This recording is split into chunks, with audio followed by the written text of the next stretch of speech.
Hello, this is J.N.S, and I really wanted to discuss this term African American.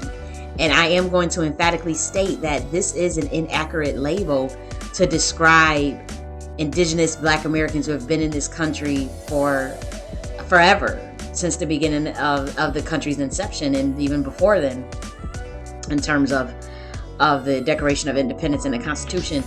But I want to challenge this fallacy that Black Americans collectively decided to use this term African American, because we did not. And we can emphatically prove that we did not. And I'm going to go into the history and propose some logical deductions that can empirically make the case that Black Americans are not African American. And this video is a response to some legislation that Governor Newsom had signed into law in California, making African American to mean Black Americans. So it was a law for Black Americans to be identified as a separate group to help support lineage-based reparations claims. Obviously, when you read that, that's like you think that's a win, and it is a win in that sense, in terms of the people who benefit from that law. But the crux or the legalese that I have the issue is this claim of African American now emphatically means a Black American who is a descendant of chattel slavery. When did we ever decide to be called that?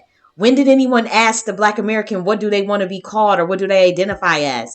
We've been dealing with this for a long time. It's been hundreds of years of dealing with misnomers and statuses. But in particular, this African American one, when I talk to my elders, even in my family, and when I hear other Black Americans tell me what they discuss with their elders, I don't recall anyone deciding that this was a proper term. Like, they all felt like this was the wrong term. They may not have said a misnomer. They may not have said a reclassification or misclassification. They may not use those terms, but they definitely was saying, I'm not an African American. I don't know where they came with that shit. And they'll mention Jesse Jackson. Obviously, we all know about that in the 80s. But now the combat is for making that claim that the term African American was first used by, not first used, but concretized under Jesse Jackson and a couple of other people who stated that would be an accurate term to describe Black Americans. Now what's being pushed is like the goalpost is moving to bringing up the two instances or the two or three instances in which African American was used in the 1800s. And what we want to dive into that's where we're going to go. We're not going to go into the Jesse Jackson shit because we all know that. But we want to go into the term African American being used in the 1800s. I want to deconstruct that, because what we do is we paint the history of America with one brush and fail to detail how multifaceted that history is in terms of the multiple factors that took place simultaneously in America. So when we fail to account for history and try to paint this blanket statement, okay, here's one instance of where you use the term African American, that means you guys were in on it. You guys all use this term. And I'm going to prove how that's not true, because at the same time where you have this term African American that was used, Afro American, that was used once or two times by very specific actors, by very specific institutions, you'll have at the same time a group saying colored people.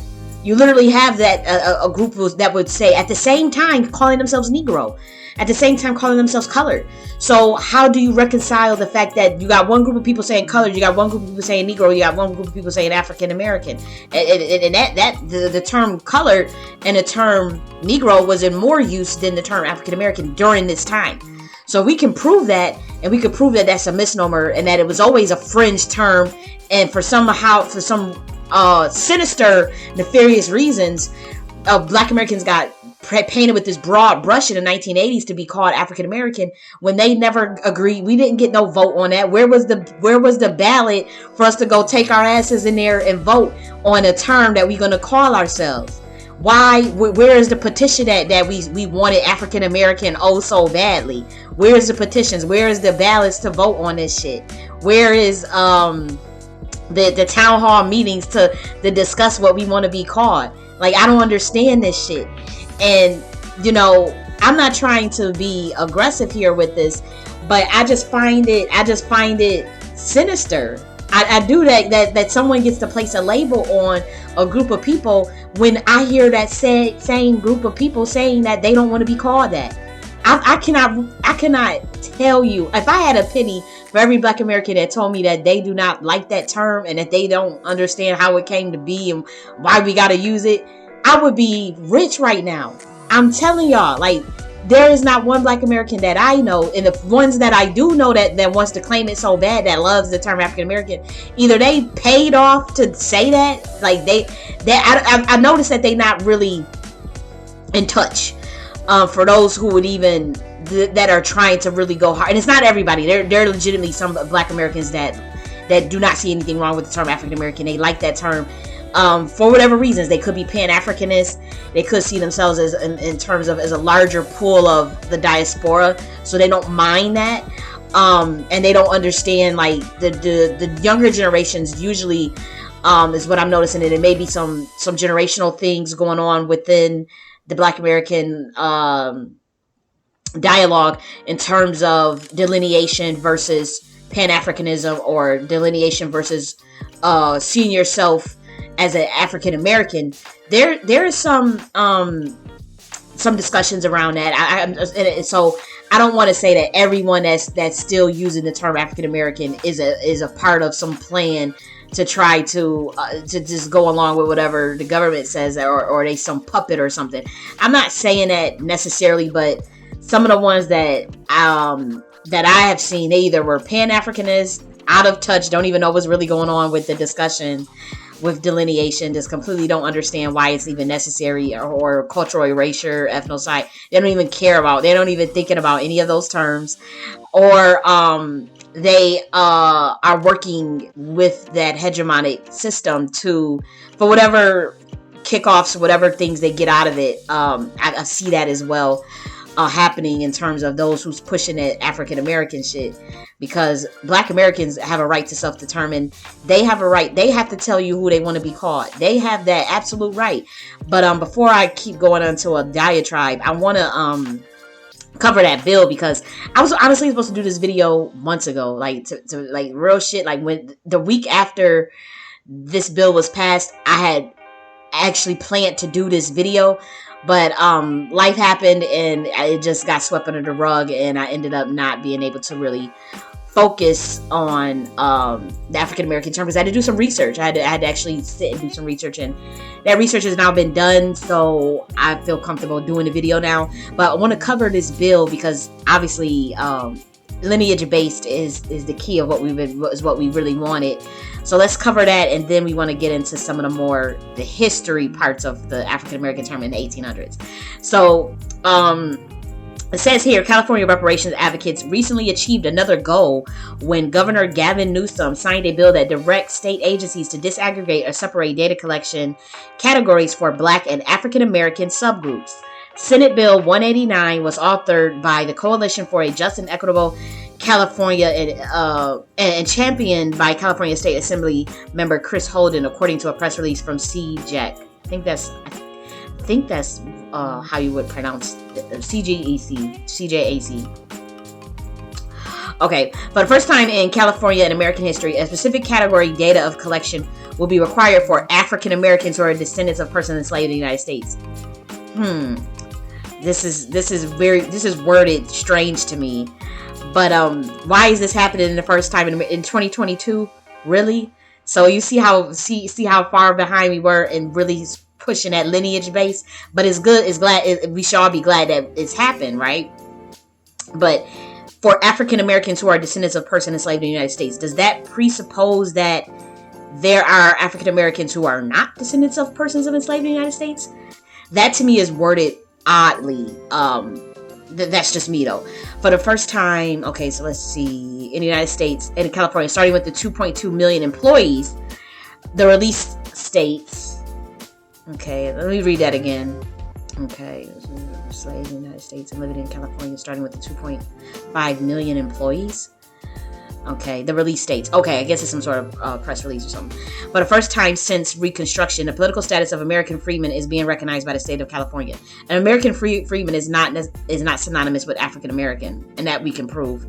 And this is what we're talking about when it's like people rushing. I don't know if it's a rush to get this money, and I get it. We want this reparations, but it's like I always keep saying, if you're gonna do something, do it on the truth and do it right the first time around, or else you're gonna start. You have to do some cleanup, and even if that cleanup may not be 50, 60 years from now, those who just go along to get along, they're gonna get called out, and then your legacy is tarnished. So it's like American freeman is not synonymous with an African American.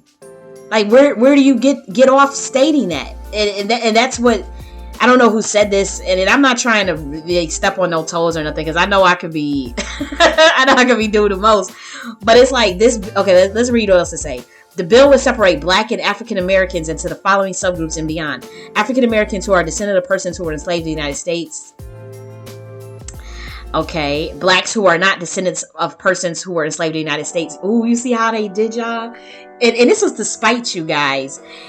They took Black and gave it to the diaspora and gave you African American when you don't want to be called African American, Black American. And they took your term Black that you love so much. Granted, I'm not married to the term Black or African American. I think you should come up with something completely fucking new. That's just me though. And I have been thinking of that term, and look, I've been thinking, because you do want to make sure you got something gridlocked specifically for your people that don't include anything that like the Italians. When you look at this, think of it this way: can anybody insert themselves in an Italian ethnicity? Either you're Italian or you're not. So the term Black, you can do that with. You can still be a Caribbean Black, an African Black, whatever, by law, legally. Now, you may say that you have the social capital to say, no, that's not the case. We are Black and they are their ethnicity and lineage. If you can convince the government to go along with that, then you are in the clear. If not, then you're fucking screwed. And then you're facing erasure and ethnocide. Because they are telling these people that they are Black. You see it right there, right in front of your damn eyes on your screen where it says, Blacks who are not descendant of persons who were enslaved in the United States. So they let you know, look, we consider them Black. Now what? You sit up there all on the internet, all are on there for the term Black, and we telling you that means a racial group from Africa. I have been saying that, not just me. A bunch of us have been saying that, screaming that from the rooftop, like. And again, nobody want to tell you to drop nothing, because I'm not arguing with my people over this. I'm not about to argue with Black Americans over whether we keep Black or we don't, or like there are some definitely pressing issues that we got to fight for. Like my mind we can't entertain that for too long, but I get it, and I do think the discussions are valid when we do discuss it, for sure, because we see it right playing in front of our very eyes. They're telling you that you're an African American and told the Caribbeans and anybody else, the Africans, whoever come over into this country and whoever's in their own land, that they're Black. So now you have a problem there. Do you not see the contradiction of what is in front of your eyes? I know you have to see that.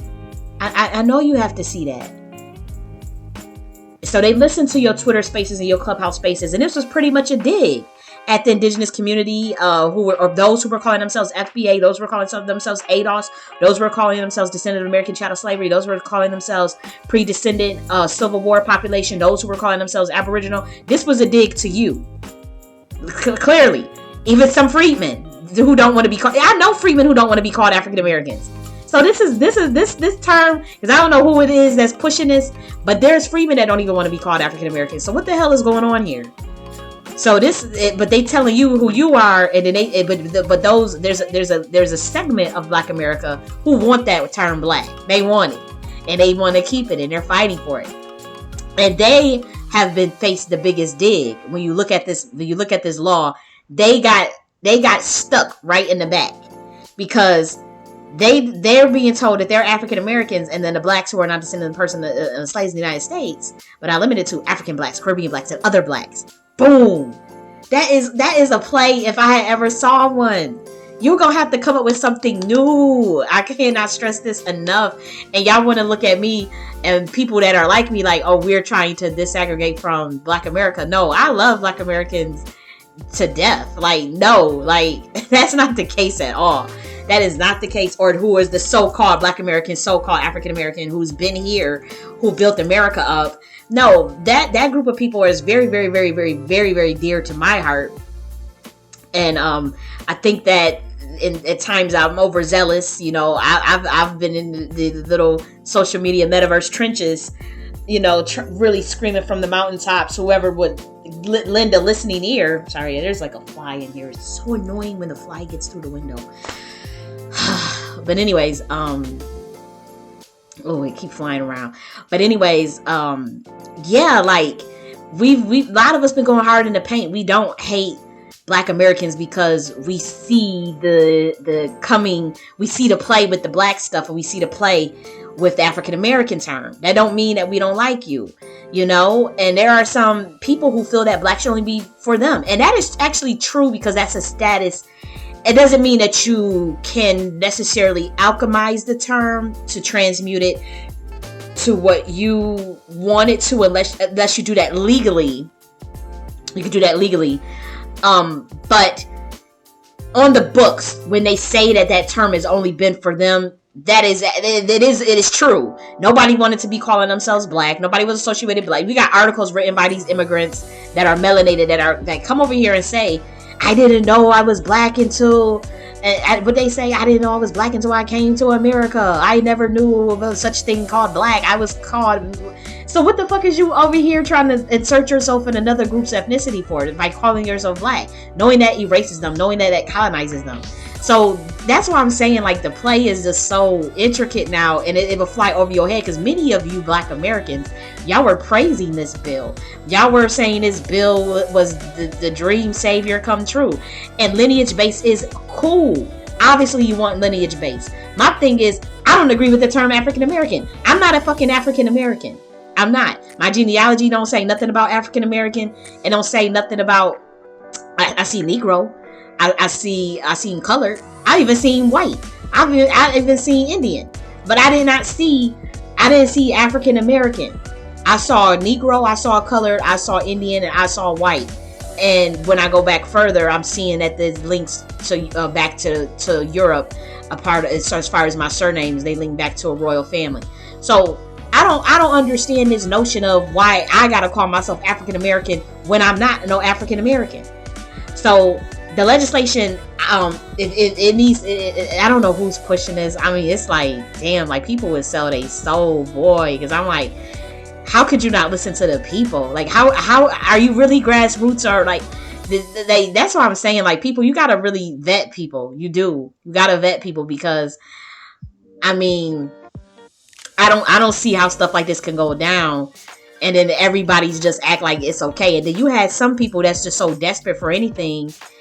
You know what? I want to save that point, because I want to get into that desperate, that feeling like, okay, well, at least it's something. Because I heard a lot of, and it was you men, you were going on there saying, well, at least it's something. We got African American, but it's lineage, but we'll worry about, at least it's something. No, you gotta keep your foot. You gotta put pressure. You gotta say no.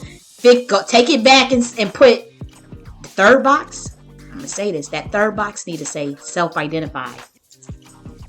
So go back and put self-identify on this third, after it unknown or chose not to identify. That's the third box that you see right here on your screen. Take that down and say self-identify, and then put a blank space for them to put what they want in there. Then you can collect real data and see what the Black American wants to be called. How is that for a fucking idea? And I'm not trying to, like, I know, oh man, I hope I don't be, I know I'll be ruffling some feathers, but it's like, this is real simple. This is real simple. And when I see that y'all not using these simple things for the benefit of the people, then that's when people gonna get suspicious. It's like, like, all you gotta do is put right to self-identify, or self-identify, blank spot, and then keep African American, because there are some Black African Americans that like that term, and then put Black American. All these blacks who are not descendant of persons in the United States, they're African, they're Caribbean. They don't even need to be using the term black. Why are they using the term black if they know that they're Ghanaian, if they know that they're Nigerian, if they know that they're Senegalese, if they know that they're from Gabon, if they know whatever, they're Kenyan? Why the fuck would they give up? Why would you give up a 20,000 year tribe or 15,000, however long your tribe in existence? And some of these tribes were amalgamated. Some of these tribes were that they're not even indigenous to the areas that they're in currently today. I completely understand that, but the antecedents of a lot of those tribes are old. Like you have and how do you identify that? From the artifacts that they find of these people. It's just a simple. It is very simple to find, even to this day. They got these French people going over, as late as 2013, going over to certain parts of Nigeria, getting Noke sculptures out of the ground. I think it's like 26 feet buried in the ground. So if they be getting this equipment, and these be millionaires doing this shit, and they go out and put the sculpture on on these private markets for $3 million. But then when you realize that it came from Noke civilization, so there were people over there, obviously, that descend from that Noke, and you know that from seeing the same markers. You know that from seeing if those people in that area. Some of them are still there. Some of them are still descendants of the Noke people. So it's like that's how you determine that. So why would they want to give up that rich, what's already been there, what they already have ties to, what they already can know from digging in their own ground? They letting the French come over there and dig up their shit.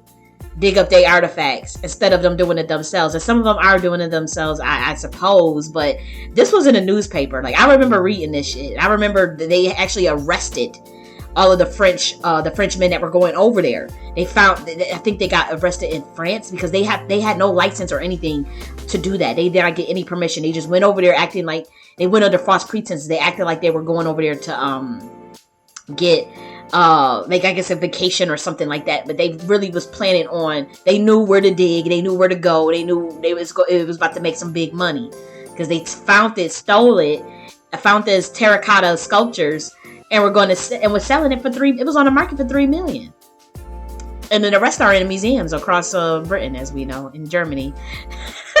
Shit is wild.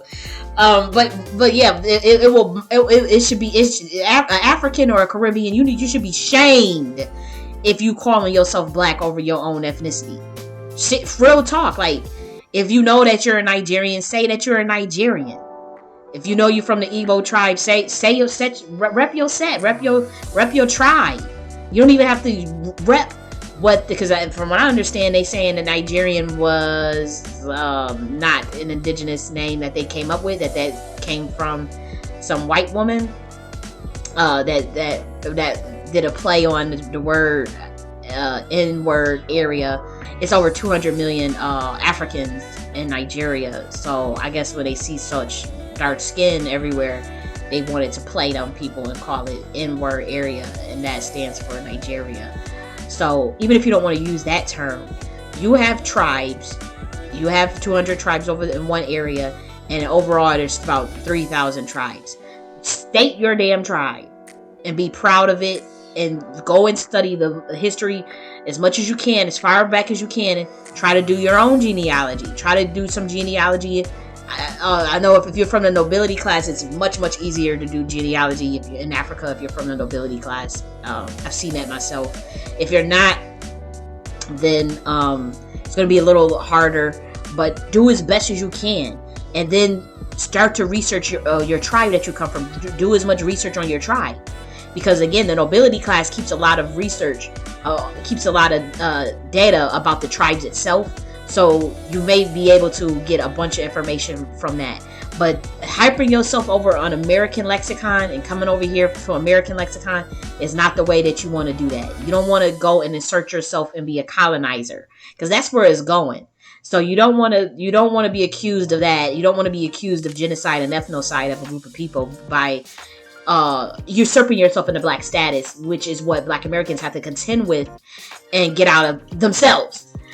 Because again, once they see, I can see stuff way before my time. So I know I'm a little early on this, but y'all, if y'all sticking with this African American and this black stuff, it's going to cause a lot of confusion. It's causing a lot of confusion now, but it's still not hitting. It still didn't hit you. Like how I can see this hitting us, you still can't see it. And it's right in front of you. Like this right here tells you everything it needs to say. But again, this third box needs to say self-identify with a space.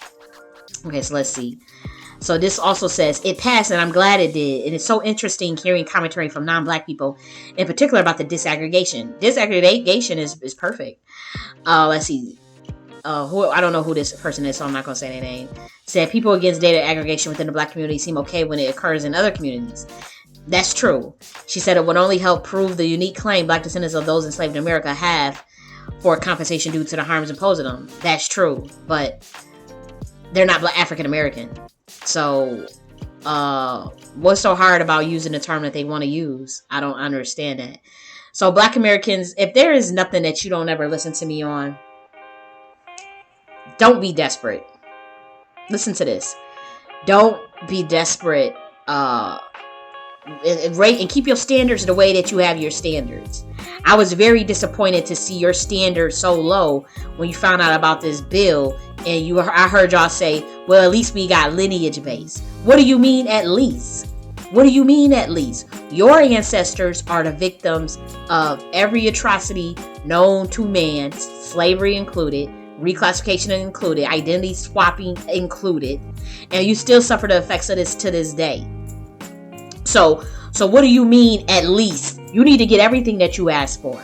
Everything that you said that you wanted based on what you went through, based on the traumas. And my people, we suffer from Jim Crow. So I'm speaking from people that I know have suffered and lost land. I'm definitely in that group of people who has faced some bullshit. But what I'm saying is the effects of Jim Crow definitely affected my family. The effects of the war on drugs definitely affected my family. So, yeah. And so it's personal to me. Okay? And you should be getting everything that you ask for, everything that you demand, everything that you state, everything that you could think of. Restitution, reparations, all of it. And you need to get both. If you said to the government you wanted roses in the bathwater, then there need to be roses in the motherfucking bathwater. Okay? If you said, yeah, I need roses in the bathwater, and you said you don't like the term African American, so that's that. You don't like the term. What is this? Well, at least we got something. At least we got something. It needs to change. You should always be suspicious of people trying to convince you to take on a name. What you want me to call myself that so bad for?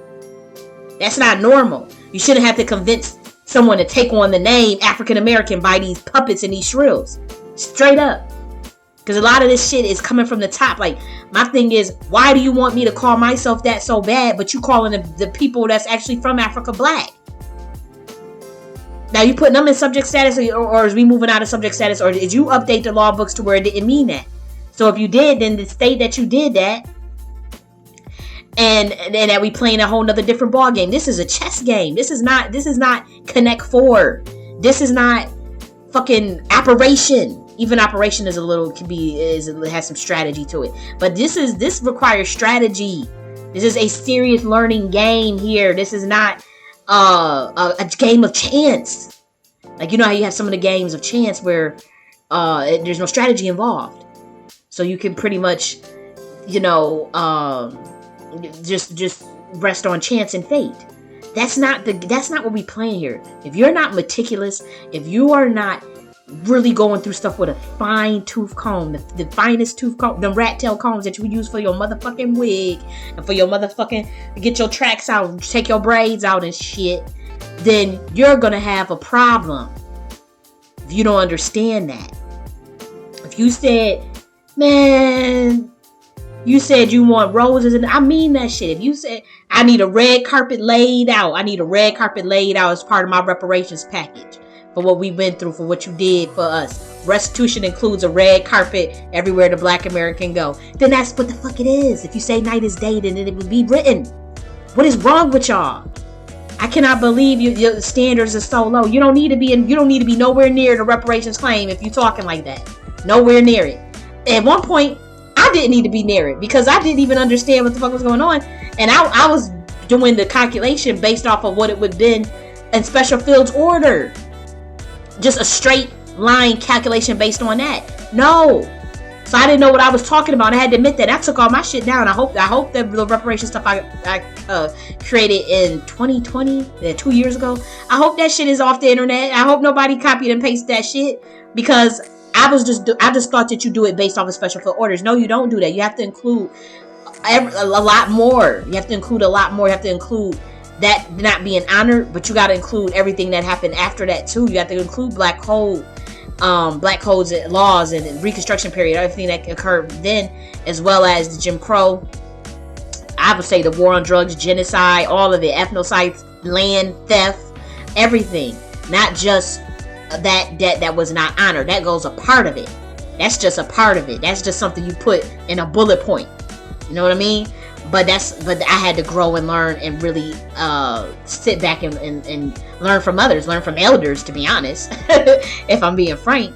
But yeah, you don't let nobody convince you to take on no motherfucking name. That shit not normal. That lets you know it's a trick bag. Who the fuck does that? Anyone who does that should immediately be put on the radar, because you have the human right, federal right to self-identify. And if you told them you want your name to be Freeman, Ados, Jack Lantern, if you told them you want to be called something you made up on your own, if you wanted to be called the pink people from outer space, that's what the fuck you need. That's what it's gonna be. The fuck? If you saying Freeman, Ados, I know there's one said FBA. You got American Indian.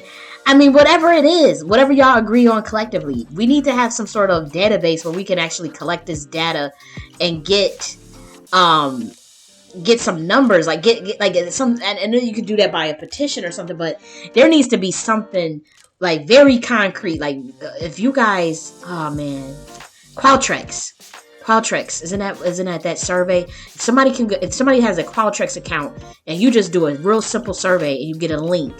But this is like real hardcore data collection on the back end. It's a really powerful software. A quick survey and list everything down. List all the names. Don't be having an agenda. I don't have an agenda, so I don't feel like I need to push nothing on anybody. So what you would do is on the survey you'll put Black. You'll put African American on there. You'll put ADOS on there. You'll put FBA on there. You'll put what's the other one? American Indian on there. You'll put Black American on there. You'll put color. You'll put Negro. You put it all there. You ask the Black American who the hell they want to be. Then you get the Qualtrics tablet. It's not a Qualtrics tablet. You get a tablet where you can load the survey up, and you go to door for those who can't get access to the internet. Because you wanted something that's easy access to the internet. Something that take 5 minutes, less than 5 minutes, 2 minutes, 2-minute survey, and you just go and collect back. But then you want your survey to have a qualifying question. So your first question would be, are you Black? Are you a descendant of slavery? Or were your ancestors here prior to 1870? Or what is or you would put, can you trace your ancestors back to at least, make sure you put the word at least in there, because you're going to leave out certain segments of Black Americans who have been misclassified. At least 1870. Can you do the 1870 census? Can you track your family back to at least the 1870 census? They say no, you kick them out the survey. You don't even need it. And those who say yes, they are. You may want to give them one more qualifying question. You might want to give one or two qualifying questions and then just go right to what do you want to be called. You want to make sure that there are Black Americans actually taking that survey and not just people trying to pose as them. But you can alleviate that by going door to door in areas that you know have been historically Black American. We got zip codes. You know, if you're worried about like, oh, what if it's on the internet, anybody can go and take it and just lie and say that they got ancestor on the 1870 census and lie. It's a survey. This would be like a high level survey. Then at that point, we just have some volunteers. I'll volunteer. You go door to door in a Black American area, get all the zip codes, and I got a list of zip codes of where everybody is at, so we know. And you go, and when you ask them to take that survey, 2-minute survey, and a lot of people will do that 2-minute survey. You dress real nice. You let people know that you'll be going door to door to So it's not like you would be sponsored by someone, preferably, and you would go door to door and you would ask, what do you like to be called? And you have that Qualtrics tab, you have that tablet with the Qualtrics survey already pulled up, and they fill their name, they fill it out, and then you go on about your day. Now, if it's that serious to y'all, it's that serious to me, I can set that up. But a lot of times, y'all work niggas to death and don't be serious about putting in the work. So I have familiarity with Qualtrics. Obviously, I can do it. I can build the whole survey out on Qualtrics and put it out there. But I need to know that you guys are serious. Like, we need to have a plan of action. I'm a very structured person. I can't just go out on a whim and just wing shit. I don't like just winging shit. I like to have some type of plan with doing stuff. So I'm gonna put the survey together sometime. I'm very busy right now, but I'll put it together and we'll do it that way, because we really need to be serious about this. But what I want to say again, you want to get a synopsis, you want to get a collective sense of what everybody wants to be called. You want to do that, and that needs to be in policy. And I say this because if you can't respect a person enough to honor what they want to be called, that means you cannot be trusted. If you cannot respect me enough, or the Black American enough, to honor what they want to be called, then you cannot be trusted.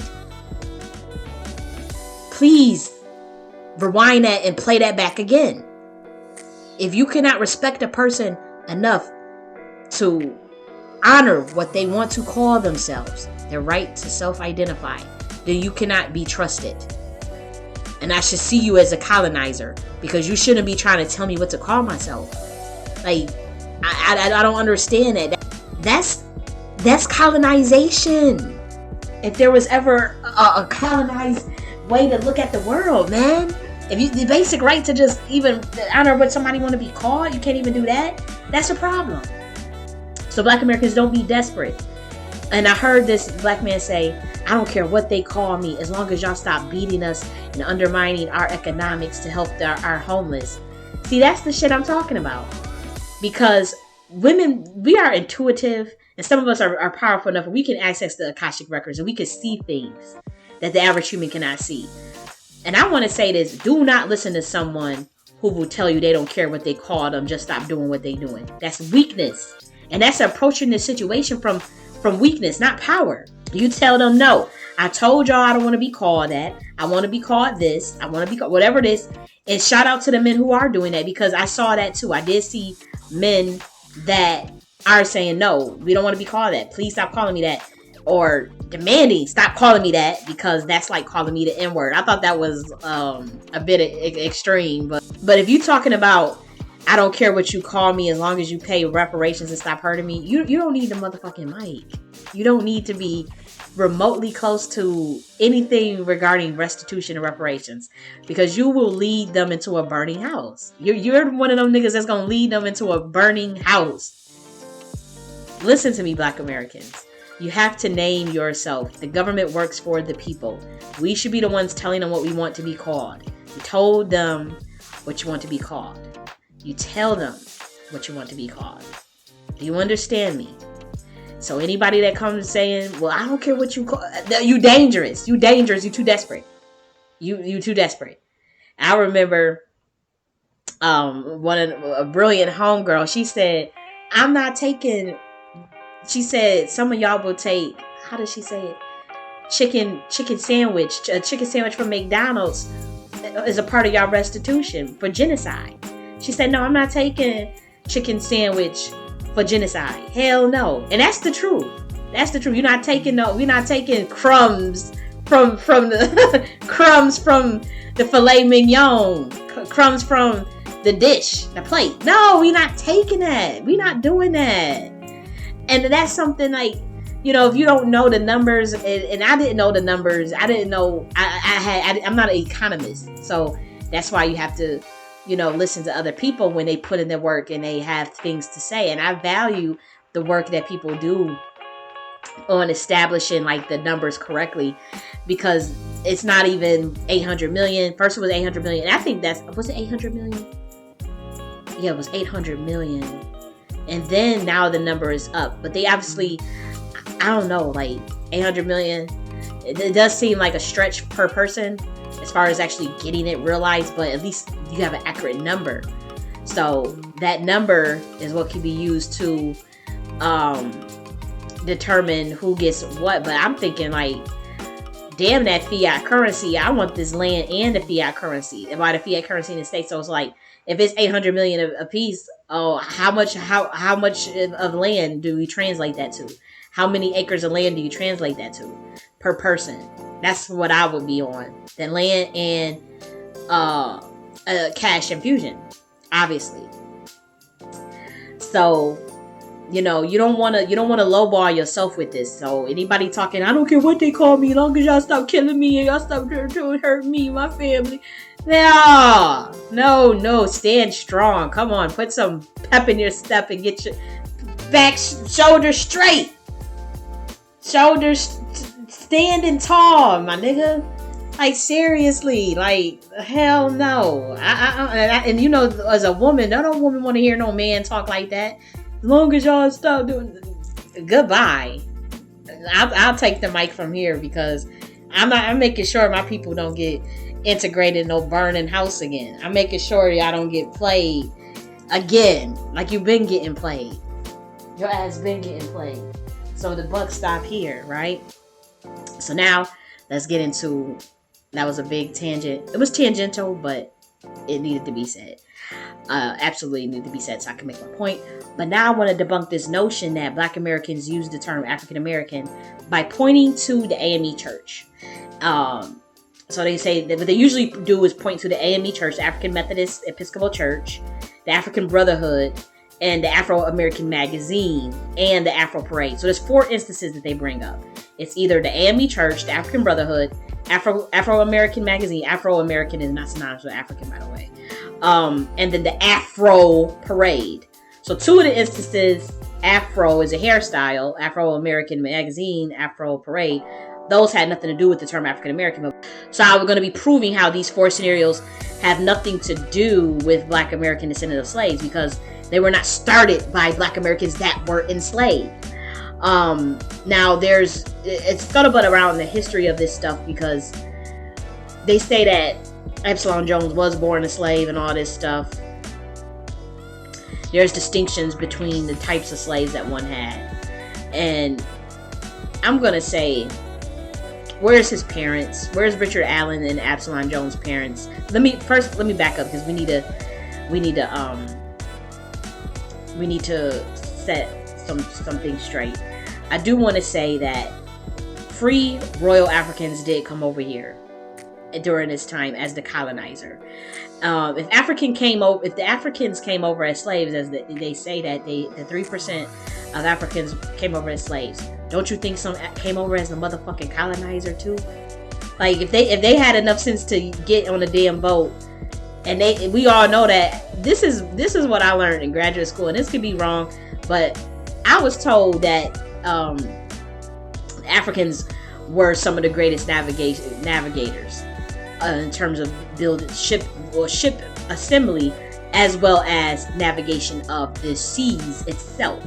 I remember reading about this shit. I remember obviously looking at different names of people, but this notion that they just did, that the only time they traveled was when a white man came, that can be easily debunked. We already know that.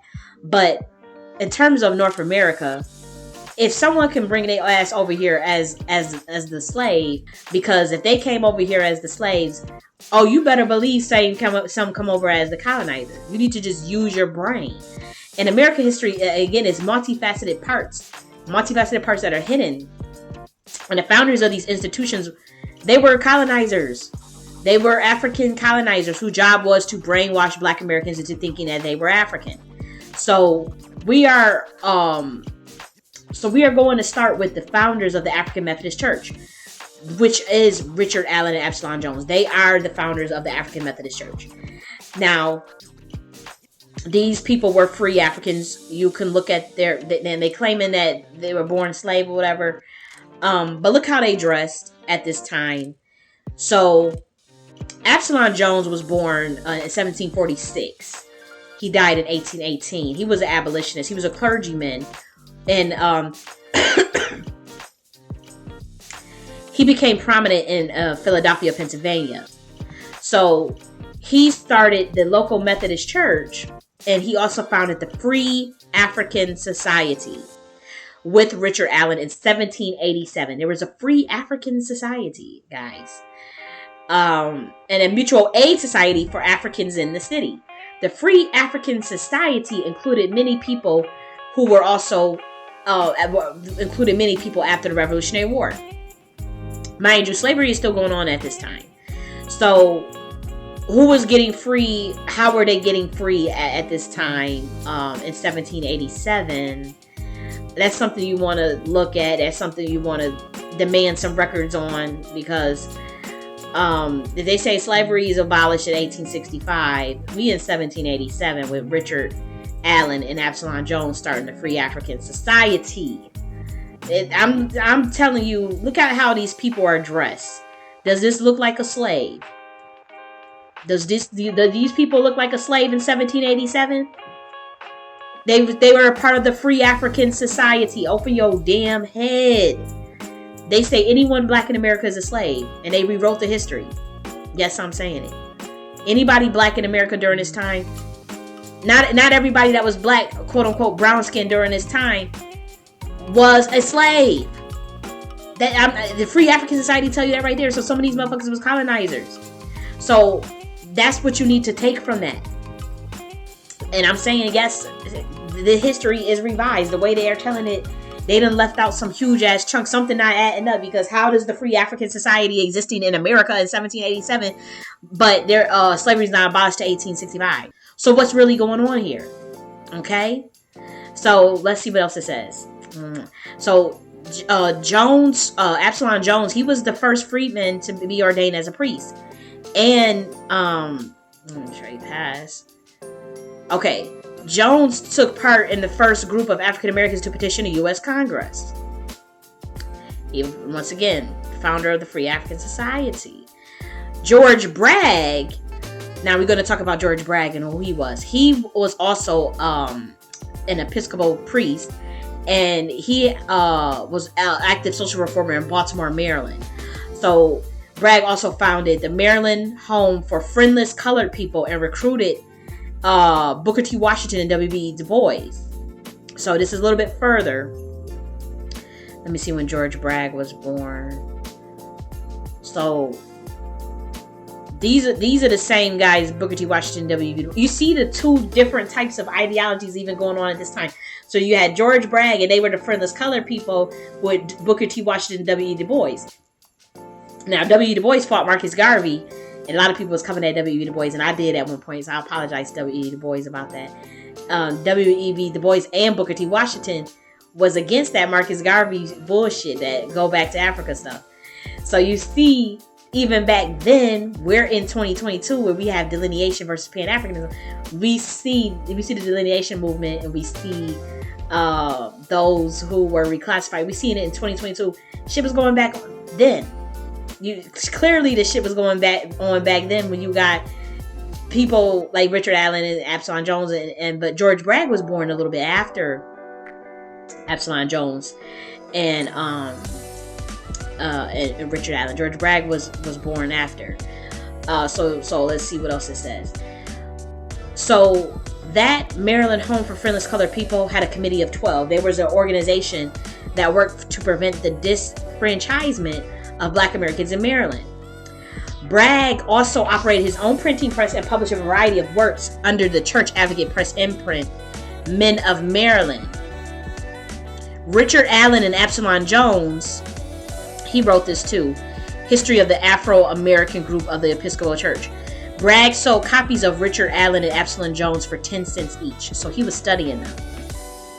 So George F. Bragg he was born 1863.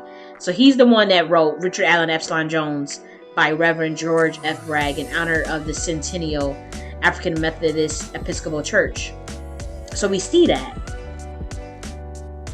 So he celebrated that church. So there's the proof that people were calling themselves colored and African American at the same time. And now, the claim that these people were slaves. This was in North Carolina. Apprenticeships were very common in North Carolina, and that's where my bloodline is from on my mom's side, as well as some Black Europeans over there. But if y'all think that these men were in the same chattel slavery that others were in, looking at their clothes, looking at what they did in America, looking what they was charged with doing as far as their mission, then I got a bridge to sell your ass. Because apprenticeships and slavery, they were two different things. I bet you these men were in apprenticeships and they rewrote the history and said that they were born slaves. They probably was born into an apprenticeship when they got 7. But this they want to tell you that everyone with brown skin is a slave, and that's what I push back against. I think that there were indentured slavery, apprenticeship. I think that there were levels to slavery, with chattel slavery being the ones that the Black American dealt with. Possibly not. But I do think there were levels, and we know this just from the house Negro and the field Negro. We know that there were some levels to it. So it's not what I'm saying is not far-fetched in terms of talking about the apprenticeships in North Carolina versus the slavery of chattel slavery versus house Negro, field Negro. There could have been, and then we also know on some of them slave ledgers it says African Negro, American Negro. The distinctions between it, we saw the newspapers, we saw the slave ledgers ourselves saying that. So there was distinctions. Could have been levels, but certainly distinctions. And even if there were any distinctions, Absalom Jones and Richard Allen, they find themselves soaring to great heights with the African Free Society. So somehow they got free. I argue that they were an apprenticeship, and you know how that goes. But yeah. So these powerful men, Richard Allen and Absalom Jones, they're a part of the royal priesthood. If you think they were in the same slavery as American Negroes, then I mean, God help you. So the Free African Society was founded in 1787, and it was an organization that held religious services and provided mutual aid for free Africans and their descendants. Did you see anything about slavery? What it say? Free Africans and their I want to read this again. The Free African Society, founded in 1787, was an organization that held religious services and provided mutual aid for free Africans and their descendants. You see nothing about American descendant of slavery, free Africans who were formerly enslaved, free Africans who got their freedom from slavery. You hear nothing about that. You just see free Africans and their descendants in Philadelphia. The society was founded by Richard Allen and Absalom Jones. It was the first Black religious institution in the city and led to the establishment of the first independent Black churches in the United States. The Free African Society developed as part of the rise in civic organizing following American independence and the 1776 to 1783 Revolutionary War. It was the African Mutual Aid Society in Philadelphia. The city was a growing center of free Africans. They probably came from fucking Europe. They were probably in power over there, lost to Jacobite wars in Ireland, and brought their ass up here. Lord have mercy. The city was growing, attracted to its job. Do you see these sources? Like this is real sources. By 1790 and 2,000 free African residents. Okay, so by 1790, the city had 2,000 free African residents. This was a bloodline. They were not subjected to the same treatment as the American Negro because of their bloodline. However, subsequent Negroes would go on to join the AME Church, and that's how we got mixed in with this shit, because it was designed to work that way. I have some of this bloodline in my family on my dad's side. So I know to get down. I know I get down when I see one. So numerous freedmen had migrated to Philadelphia from the rural areas of Pennsylvania, and that's how it just continued to grow. So as far as the society, because it grew as people migrated to the rural areas of Pennsylvania. in addition to their numbers, was increased by free people of color who were, now you see this? See how they switched it back? Were increased by free people of color who were refugees from the Haitian Revolution in Saint Domingue, as well as fugitive slaves escaping from the South. Look at that. Fugitive slaves escaping from the South. Hold on, guys.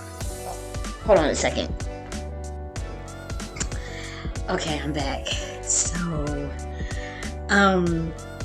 yeah, so where was I? So we were talking about George Bragg, and he was the priest who founded the Maryland Home for the Friendless Colored People. So I bring that up because he wrote about Absalom Jones and Richard Allen, but still was calling himself colored people and not African American.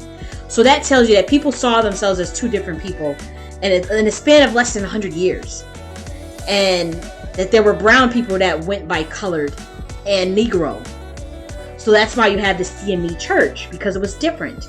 There were free Africans. And if you read the preamble of the Free African Society in fucking Philadelphia, you will see clear as day that they are not the American Negro descendants of chattel slavery. Chattel slavery and apprenticeship are different. You can see that. You can read their preamble. Okay? So it says, we, the free Africans and their descendants of the city of Philadelphia, in the state of Pennsylvania or elsewhere, do unanimously agree for the benefit of each other to advance 1 shilling in silver Pennsylvania currency a month after 1 year's subscription from the date hereof, then to hand forth to the needy of the society, if should any require, the sum of 3 shillings and 9 pence per week of said money, provided this necessity is not brought on them but by their own imprudence. And it is further agreed that no drunkard nor disorderly person be admitted as a member. And if any should prove disorderly after being received, the disorderly person shall be disjointed from us if there is not an amendment. But by being informed by two of the members, without having any of his subscription money returned. So this order was a bloodline. This goes farther than what they are telling you. Let's get the genealogy of Absalom Jones and Richard Allen to prove my point. Do their genealogy and focus on the last name, origins, and etymology. And you will see who is Absalom Jones and Richard Allen's parents, mother, and who is their father. They never know who the parents of these people are. And if you think there are no records of these men, then you're insane. They got records of these men. Even if these men are the African Negro, they were enslaved. Which I believe they were in an apprenticeship and that they were levels to slavery and or servitude. They were in an apprenticeship in North Carolina. We all know how big those apprenticeships were in North Carolina. I believe they had one just for Africans, just like they had one for the Indians. This is a fact. If they were in chattel slavery. So if they were in the same chattel slavery, why is the terms African Negro and colored Negro being used at the same time? When George Bragg, who wrote about them some decades later, but still, why is he calling himself colored? Why are there people calling themselves colored, and then you got this one institution calling themselves the African Free Society? I should tell you that right there. So let's talk about the African Blood Brotherhood. The African Blood Brotherhood was started in 1905 by an immigrant from the Caribbean who came to Harlem. And the African Blood Brotherhood for African Liberation and Redemption was pretty much an organization established in 1919 in New York City by Cyril Briggs. And the group was established as a propaganda organization built on a model of a secret society. The group's socialist orientation caught the attention of fledgling American communist movement, and the African Blood Brotherhood soon evolved into the propaganda arm of the Communist Party of America. The group was terminated, damn, in the 1920s. Cyril Briggs was an immigrant Caribbean born in 1888 on the island of Nevis, who migrated to Harlem in the summer of 1905. I'm actually reading this, guys, to you. Let's see. The movement included a substantial number of immigrants from the British West Indies and other islands from the Caribbean region who having been raised and educated as a part of the racial majority in their homelands, have found themselves thrust into the position of an oppressed racial minority in America. Wow. They were the educated part of their group. When they came into America, they found themselves an oppressed racial minority in America. Wow. As products of the unequal system of colonialism. Many of these newcomers to America were predisposed towards hostility towards capitalism and the notion of empire building. Wow. Let's keep going. I'm just still looking to see what this is. In September 1918, Bragg launched a monthly publication called The Crusader to promote the idea of repatriation of blacks to decolonize Africa. So now you see this immigrant over here trying to get Black Americans, calling it the Crusader magazine to repatriate Black American Negroes to Africa. See how these immigrants been trying to convince you off of your land for a long time. It's been a play for a minute, but they began to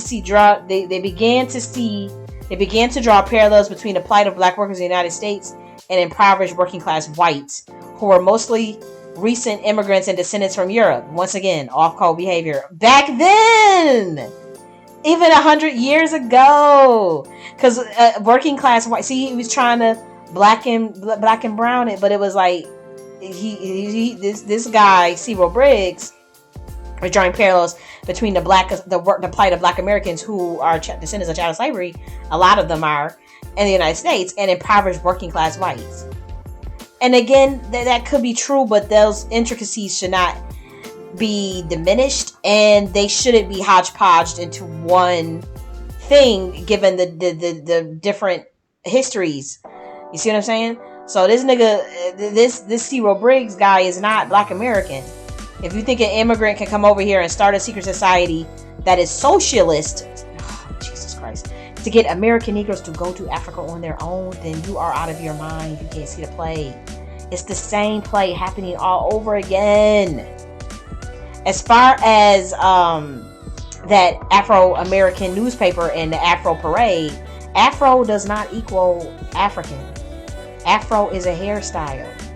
What you would have to do is prove that the founders of those events said that Afro meant African to them. And why didn't they use African when the African Methodist Church and the Free African Society and the African Brotherhood were simultaneously in existence?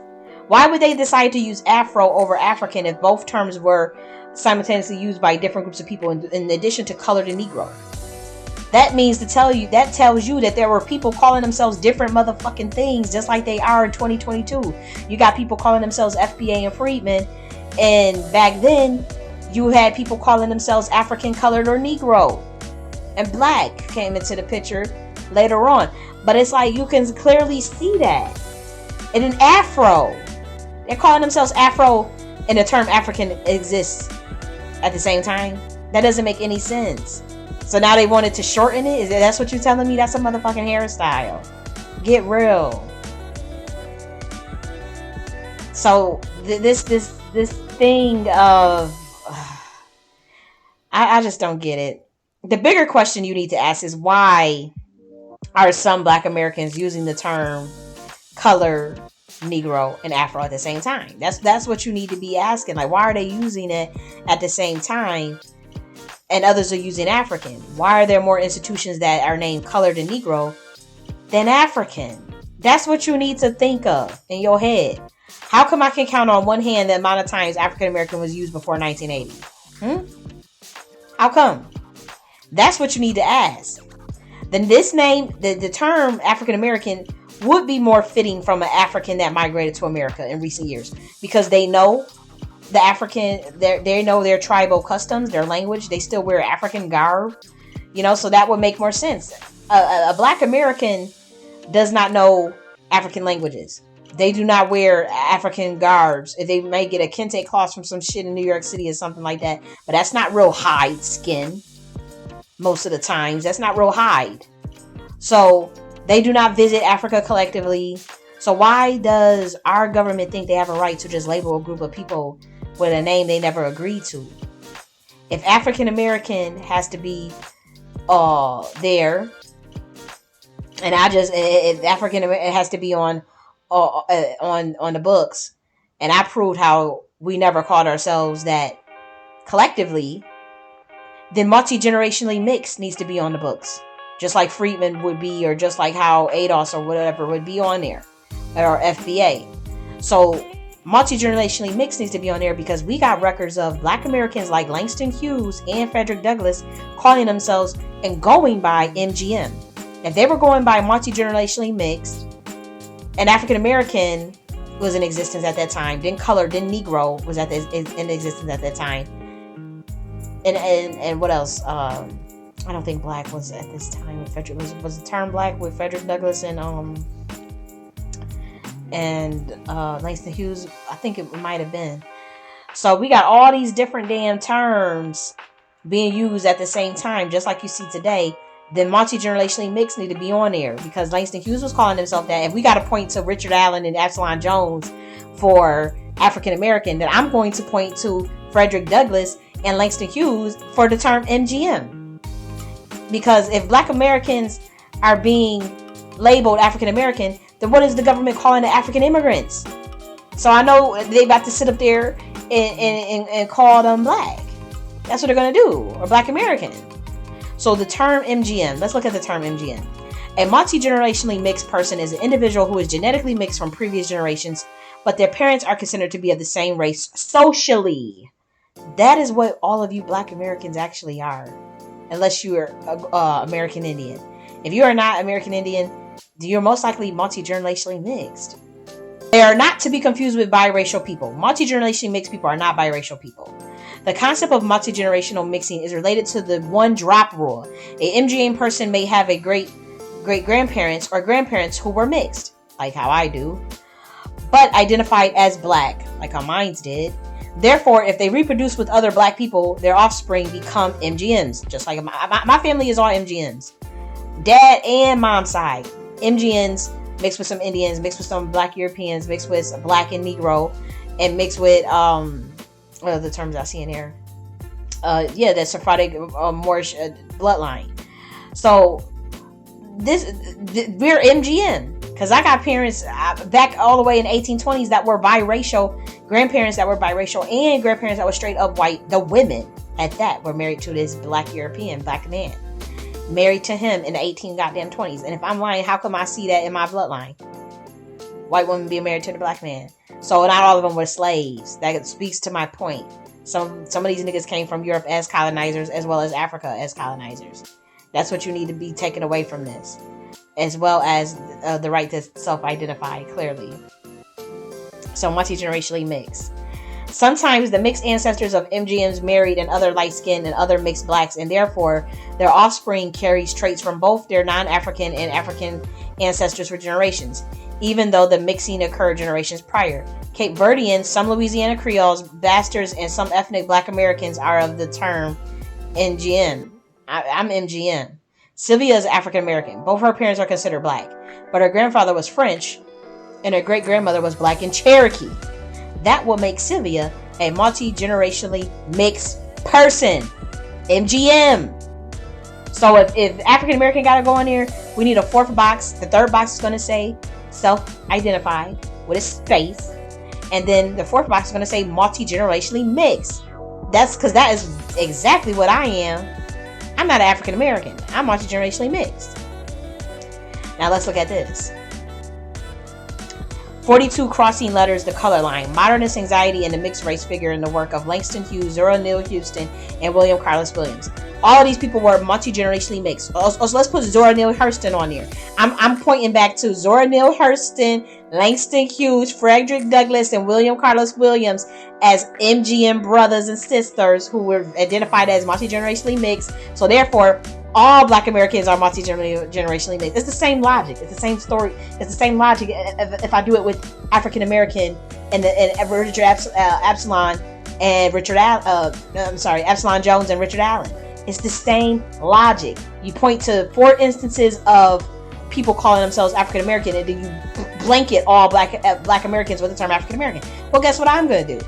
I'm going to point to 4 people too. Langston Hughes, Zora Neale Hurston, William Carlos Williams. They were calling themselves multi-generationally mixed all throughout their lives. They were using colored people. So they were talking about their specific genealogy, where they had Cherokee in their family or they had Black in their family. Oh, we're all multi-generationally mixed. MGM got to be on there now. Yep, MGM. Yep. So it's the same logic. It's the same. I have two of my fifth great grandmothers are white on my mother and my father's side, both married to Black men in the fucking 1820s. Black Americans would most likely be admixed.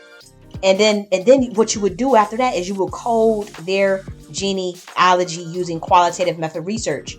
And you can prove that collating genealogy can prove whether there are admixed or not. You can do that through literally empirical means. I just gave you one. You would code the genealogy. You would use qualitative method research to do that, and you can determine whether they are admixed, because you're going to see people in their family that may say Black, Negro, colored, Indian, white, African. You're going to see that throughout their genealogy, unless some of them are going to just say Indians. So this is what we're talking about. So now I want to talk about the Federal Writers Project, because there's always a method to my madness. So I did a video on the WPA because they have the Federal Writers Project, which contains pretty much all of the slave narratives for every state that had slaves. So Alabama, Kentucky, Georgia, North Carolina, South Carolina, etc. So what is interesting about this is that in some of these narratives, they will tell you where they come from or who was around them. So this is what I want to say. Isn't it funny how these slave narratives always mention something about Cherokee or Muskogee or Creek, or even just the word Indian, even if they don't say a specific tribe? So what I say we need to do is code these documents as the second part of a triangulation that you will create to prove whether Black Americans are admixed or African. You can do that. Like you can do this by the numbers, by literally getting quantitative data and qualitative data. So you will code these slave narratives, all of them all over the United States. And what you would do is look for patterns where these people say and count how many times Africa is mentioned, as well as other admixtures. So you would count in the slave narrative, every slave narrative throughout the United States, and say, how many times did they use the word Africa? How many times did they use the word colored? How many times did they use the word Indian? How many times did they say the word Cherokee? How many times did they say the word African American? How many times did they say the word Black? And you will be able to see from the slave narratives themselves. You get a picture of what they thought about themselves, how they identified as, and who was around them. That's how you do that. WPA, right? Federal Writers Project. That's how you motherfucking do that. That would be some brilliant ass research. You know what? I probably will take that on.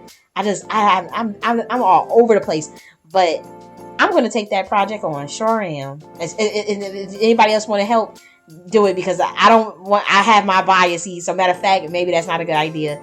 I know how to be objective though, but you need a team of people. One who's on the side that believes that African would be used more. One that's on the side that believes that color would be used more. MGM, Indian, Cherokee. You want to have a group representing each of that way you get rid of the biases, because you have accountability, because the person that's on the African side would be giving a check and balance, going over the data for the person who does the mention of Cherokee, or who does the mention of Black, or whatever it is. You would check and balance each other's research to make sure there ain't nobody trying to skew the numbers. You know what I mean? But that would be some good ass, that would end a lot of these discussions. It really would. All this fucking confusion. So it is social, and I want to explain what coding is, because I don't want people to think like, what the hell is she talking about? So in social sciences, like, pretty much coding is like, and I want to tell y'all what coding is, because I know, sometimes people say, oh, you talk over our heads. What are you talking about? I just want to give you, just what that means real quick. So we're going to go over that a little bit. So in the social sciences, coding is an analytical process in which data in both quantitative form, such as questionnaire results, or qualitative form, such as interview transcripts. So you see slave narratives, interviews. So that you can coding. That's what coding is when they say analytical process. And they are categorized to facilitate analysis. So one purpose of coding is to transform the data into a form suitable for computer-aided analysis. So this is a real thing, guys. Coding is a process of identifying a passage in the text or other data items, photographs, images, searching and identifying concepts, and finding relations between them. So when you guys hear me say the term coding a lot, especially when I was really involved in the Indian community, I would always talk about coding genealogy, coding, and they would, and to be honest, a lot of them would just roll their eyes and just be looking like that's doing too much. But that's real data collection. Like that's how you get to prove something collectively. You have to code the individual genealogies and look for the patterns. And you need to code any of these slave narratives. That's what I meant when I kept saying coding. That's what I was talking about. This is what I was talking about. Real fucking research. Real scholarship. So this could be like a research project that could be funded. Because we need to code those slave narratives and let them tell us where they're from. Watch the video I did on the WPA and the Federalist Writer Project. They have the manuals and the narratives for every slave holding state. I could set the project up. I would rather oversee it, but I would rather you guys do the research and I can oversee it. We can do it under Knox University, but I would need like some researchers help, because again I'll be working on a lot of other stuff, so this would be a cool project. And if I do decide to take that on, you're gonna have to wait until 12 months until I'm free to even take that up. I see my projects and a lot of the stuff that I'm doing right now, that's going to take up easily 12 months of my time before I can even put that together. But if anybody does decide to take that research idea, you can, but just give me credit, okay? Because I blast motherfuckers. I have no problem calling out theft and plagiarism. I keep receipts of timelines, timestamps, because people always steal from me.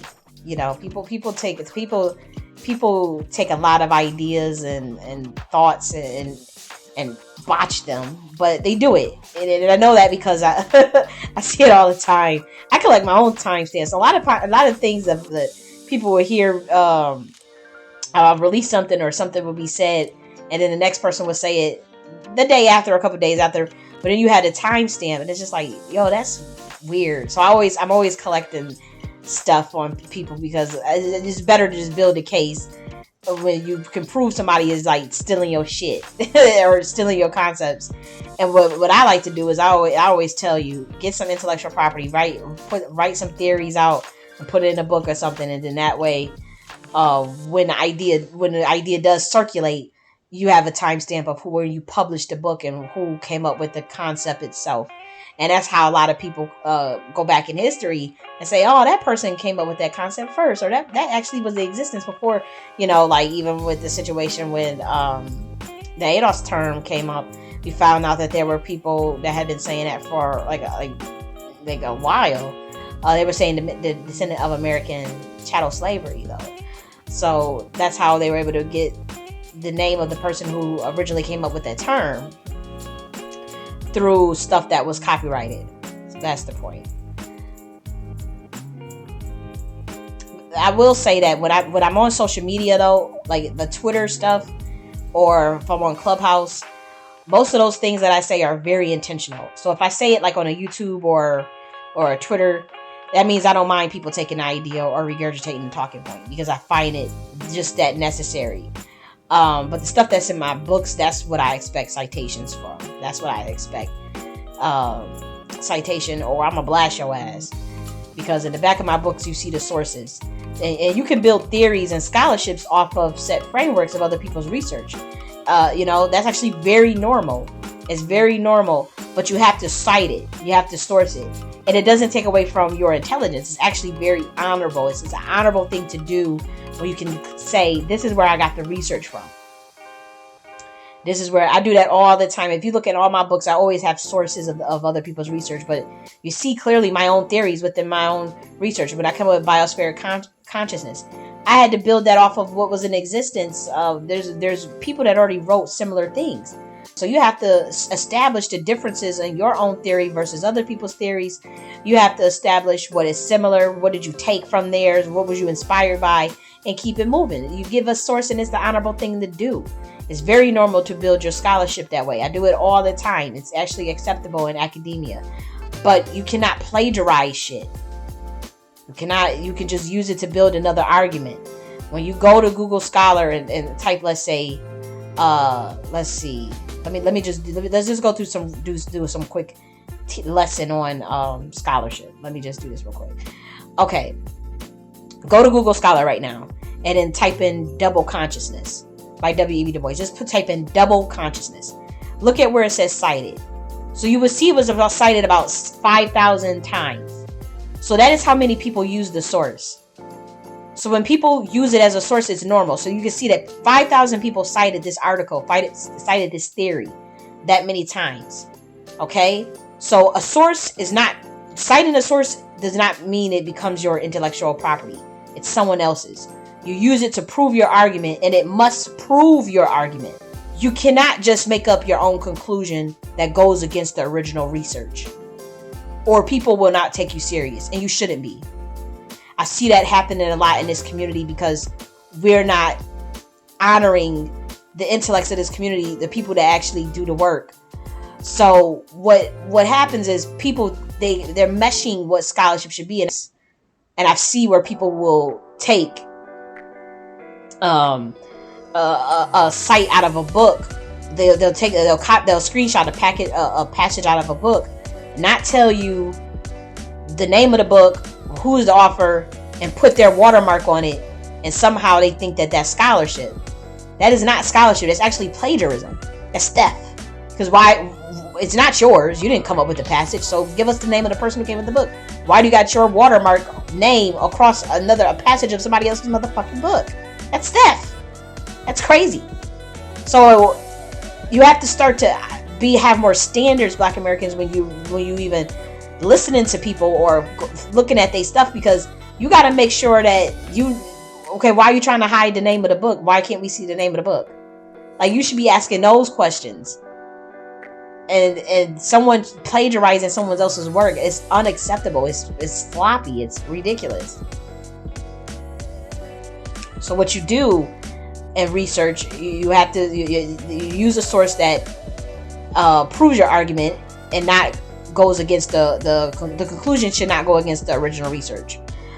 Then you find sources that back your argument, or conduct research projects in the hopes that it proves your hypothesis. Your hypothesis. So yeah, scholastic methodology is real, and it should be respected. And just because you see scholastic methodology to be more Western does not mean it's a Western concept.